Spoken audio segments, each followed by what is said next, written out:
একটু মঙ্গল দাস বাউলের জন্য একটু জোরসে আন্তরিক হয়ে যান। মায়ের গান গাইলে যদি আপনারা কোনো গানের রিকোয়েস্ট থাকে বলবেন, নিশ্চয়ই গিয়ে শোনাবে। শিল্পীকে করতালির মাধ্যমে শোনাবে।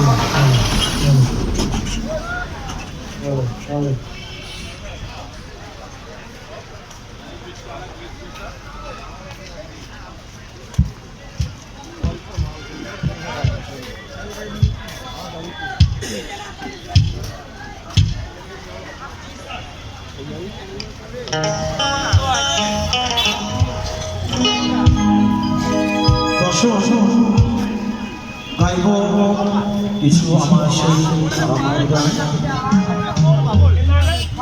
এই মুহূর্তে যে গানটি আমি শোনাবো আমাদের সকলেরই প্রিয় গান, সকলেই জানা গান। চলুন।